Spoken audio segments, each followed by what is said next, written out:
Assalamualaikum warahmatullahi wabarakatuh. eh Teman-teman semuanya, bahwa pada hari ini kita akan belajar mengenai pirogen atau uji pirogen, yang mana saya akan menyampaikan pengantar materinya terlebih dahulu. Kemudian nanti teman-teman semua akan membaca materi yang sudah saya upload di dalam file Word. Kemudian teman-teman akan membuat refleksi materi, dan yang terakhir adalah teman-teman akan membuat apa tuh? Sorry, teman-teman akan mengerjakan kuis. Tuh, saya perkenalkan dulu ya, ada gambaran sedikit mengenai pirogen. Bahwasanya pirogen itu merupakan suatu komponen yang ada di dalam dinding sel bakteri gram negatif yang bereaksi demam ketika senyawa tersebut masuk ke dalam tubuh. Meskipun kita sudah melakukan proses sterilisasi, bahwa pirogen ini itu tidak dapat eh, apa ya, tetap aktif gitu maksud saya. Pirogen ini tetap aktif eh, selama proses sterilisasi. Ketika sterilisasi itu hanya dapat membunuh mikroorganisme, tapi pirogennya tetap aktif. Yang mana nanti pirogen ini dapat nonaktif atau inaktif dengan melalui proses yang namanya depirogenase untuk menghilangkan sediaan parenteral atau membebaskan sediaan parenteral dari adanya pirogen. Pirogen sendiri merupakan suatu senyawa yang larut dalam air dan dia dapat melekat pada permukaan hidrofobik. Contohnya apa? Yaitu contohnya ada, dia bisa melekat pada gelas ataupun pada plastik. Dan senyawa ini tetap aktif walaupun sudah mengalami proses pemanasan dalam hal membunuh bakteri atau sel bakteri. Kemudian pirogen ini tidak dapat dihancurkan hanya dengan sterilisasi uap ya, ataupun dengan metode sterilisasi filtrasi biasa, sehingga dia akan inaktif ketika kita lakukan proses yang namanya depirogenase gitu.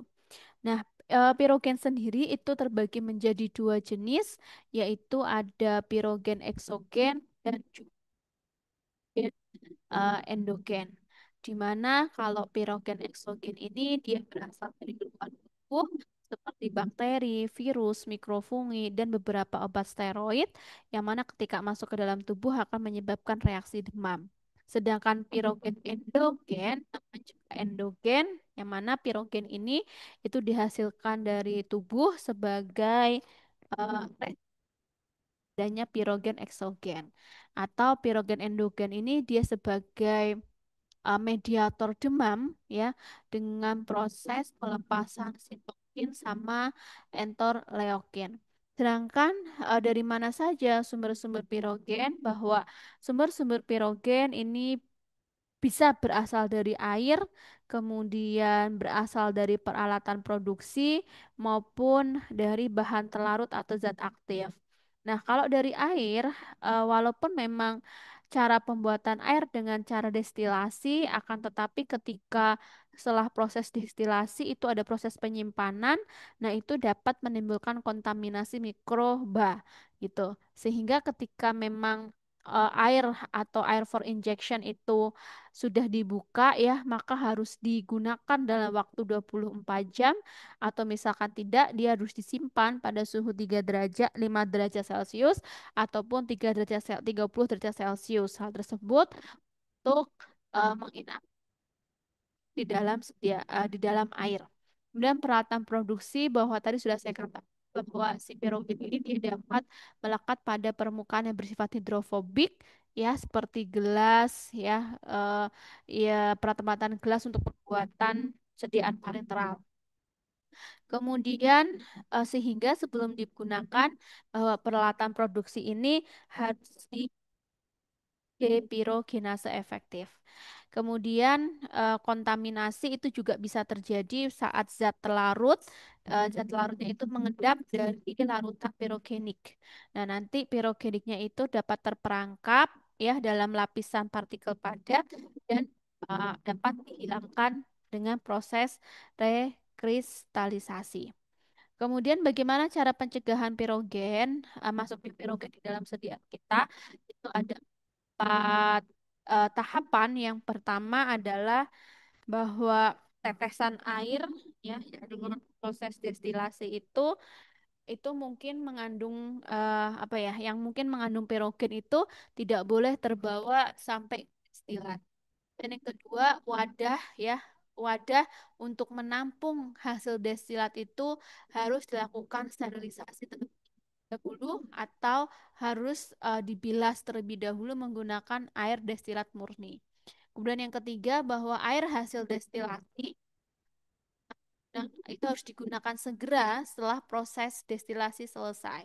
Kemudian pengemasan dan sterilisasi cepat, bahwa larutan sediaan parentral yang sudah jadi itu nanti disaring, kemudian setelah disaring itu nanti dikemas, lalu disegel, kemudian disterilkan secepat mungkin setelah dilakukan pembuatan. Nah, empat cara ini adalah untuk mencegah masuknya pirogen di dalam sediaan kita. Kemudian bagaimana cara menghilangkan pirogen atau kita kenal sebagai prosedur biokinase? Itu ada 5 cara ya, ada destilasi, ada ultrafiltrasi, ada osmosis balik, asopsi, sama pemanasan kering. Nanti masing-masingnya silakan teman-teman bisa membaca secara lengkap di dalam materi yang sudah saya berikan. Kemudian bagaimana caranya kita menginaktif endotoksin gitu ya. Ada 4 cara juga dengan cara hidrolisis asam basa, oksidasi, pemanasan uap maupun alkilasi. Kemudian bagaimana cara kita memastikan bahwa proses diperogenasi kita itu berhasil? Harus pastikan bahwa sediaan yang sudah kita lakukan deperogenase itu eh, benar-benar bebas dari pirogen. Itu ada 2 metode. Yang pertama ada metode uji pirogen dengan kelinci dan yang kedua menggunakan uji LAL atau Lipus Ammobosid Lisat. Nah, kalau uji pirogen kelinci ini tentunya menggunakan hewan uji kelinci. Kita gunakan 3 ekor kelinci, kemudian kelinci tersebut bagian telinganya, bagian venanya itu kita suntik sebanyak 10 mili per berat badan si kelincinya. Kemudian suhu kelinci kita ukur pada jam pertama, jam kedua, dan jam ketiga.